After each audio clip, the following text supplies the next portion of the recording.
Hi, hello. I'm here with Jean-Christophe Bouzy, the editor of Titane, but also everything that Julia Ducournau has released so far. Thank you so much for being here, Jean-Christophe. Thank you for being at the Dead Duck Cult Film Festival. Thank you for having me. I want to dive straight in.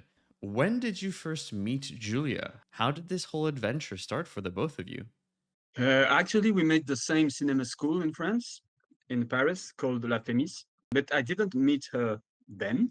I met her later on when I was out of school, and she was out of school also. And it's a producer named Jean-Christophe Raymond, who is the producer of Titan, actually. And he produced her first short movie called Junior. And so they were looking for, a crew. And at La Fémis, I had a reputation of being like the American because I was really into American cinema, and it's not so common in La Fémis because it's really a French cinema school, so it's more like auteur kind of cinema. And so, as it was a genre movie, Junior, they called me, and I met her in a bar, and we spoke only about Eastbound and Down. And so we were like, okay, that's cool. We get along pretty well, and then we did a Junior, and we've been working together since then. Okay. So, how is it like working with Julia? I know she likes to be really close to every part of making a film. Does that include the edit? How does it work? It's because as I'm editing like the movie once all by myself, and she really wants me to do that.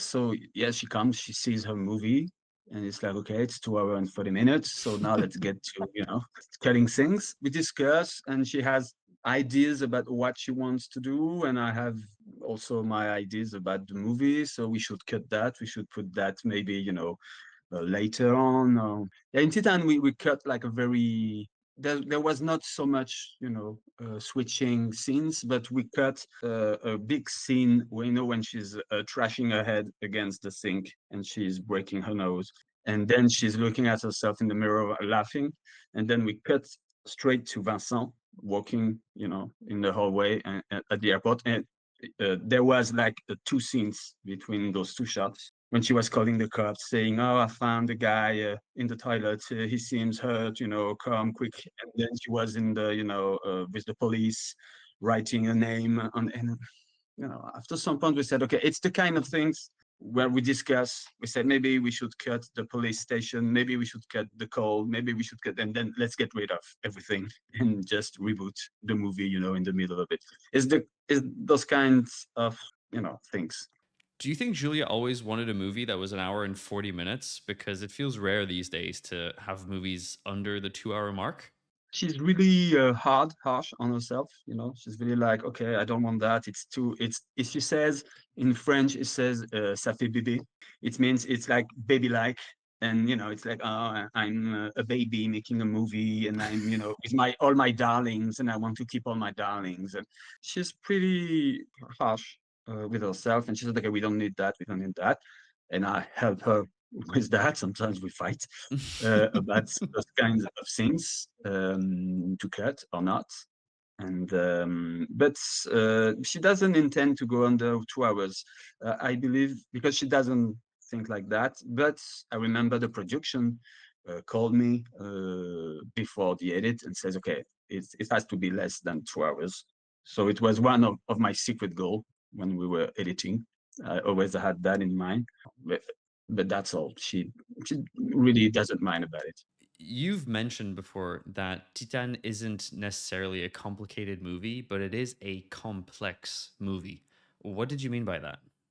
Uh, because we started with Raw, and Raw was a really simple movie with irony. Like, it's a girl, she's vegetarian, and she's turning cannibal. So it's quite simple, and it's really a good movie, Raw, because it's working. And the Americans were like, "Oh, great, great movie," and you know but Titan it's complex because it's dealing with a lot of themes, transgender, also I don't know, serial killers. It's mixing a lot of genres and a lot of themes, And also it's you're starting with someone and then you switch to someone else, and even the person that you were following in the beginning, she's turning into something else and she's making love with the car, but what does it so when you're editing a movie, you always try to grab things to rely on for the audience. So it was complex because we had to make the audience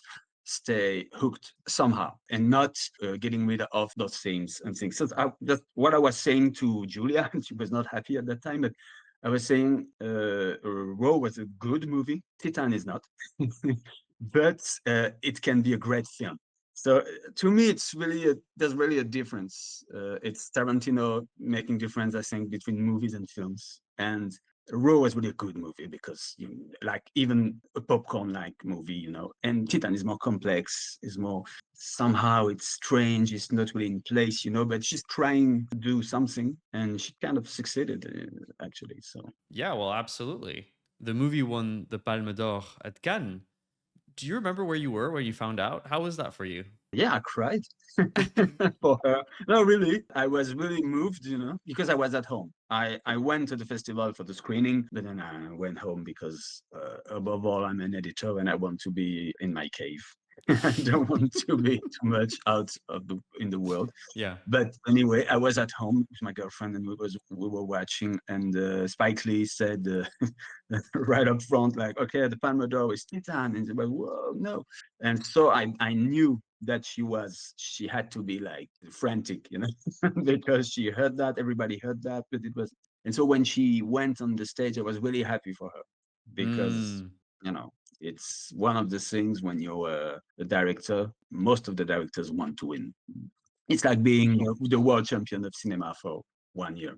A lot of people talk about the firehouse dancing scene where the main character finally seems to find her place as the lighthouse by Future Islands plays. It's such a striking, unexpectedly emotional moment in a brutal film.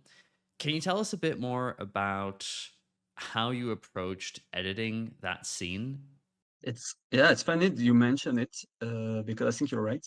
There's a lot of hard scenes and things really rough, and I got that scene, and I knew we were going to use that music, so it was there from the beginning. I believe it was there on the shoot also, and so I had exactly the feeling you're talking about, and I said, oh my God, that's great because in the middle of all this turmoil and all this killing and and feelings, and, hard feelings and things like that, you have that scene seems suspended, and what is funny when I edited it, it was longer, of course, but it was working already, and I called Julia, she called me in the room, and I said, oh my God, it's so great. You have that scene. And I mean, I almost cried because I'm really emotional again. And I said, no, really, I was really moved. And I said, wow. And it's funny because when you're a director, you're not necessarily conscious those things, most even more when you are shooting. And so we misunderstood each other, and she was thinking I was talking about the other dancing when Agathe is dancing on the fire truck for Vincent and all the firemen. And she was like, oh yes, you're right, it's a wonderful scene, oh I love that scene.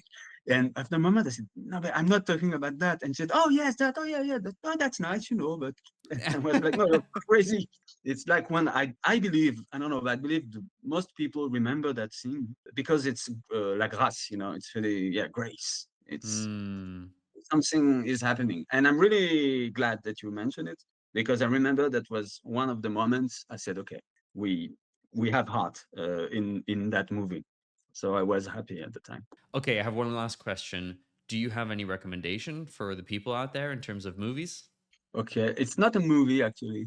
Okay. It's a series. Okay. It's called The Rehearsal from Nathan Fielder, which is a Canadian, who is a Canadian filmmaker, TV, TV series maker, and it blew my mind actually because also with the editing, because I can't imagine how much footage and how they twisted things to make this. This is really unconventional. Also, there's already something really strange in the way he recreates reality, you know, bending things to his reality. And it's really an interesting guy. Movies, no, like maybe in horror movies, to stay in the theme, there was like a Saint Maud. I don't know if Yeah, it's absolutely. Yep. English Yeah, English girl. Yeah, that's a but great I was oh, recommendation. yeah, I was like, well, okay. I we saw Let the Right One In. You The know, original, I'm guessing. yes, yes, yes, the Swedish version of the remake. No, the original is kind of Yes, like quintessential vampire lore. It's yeah, it's and fantastic. I showed it to my girlfriend and she didn't know what she was watching. I didn't say anything, and no, it's a really a good film. Great recommendations. Thank you. Okay. Thank you so much, Jean Christophe, for your time. Thanks. See you soon. See you soon.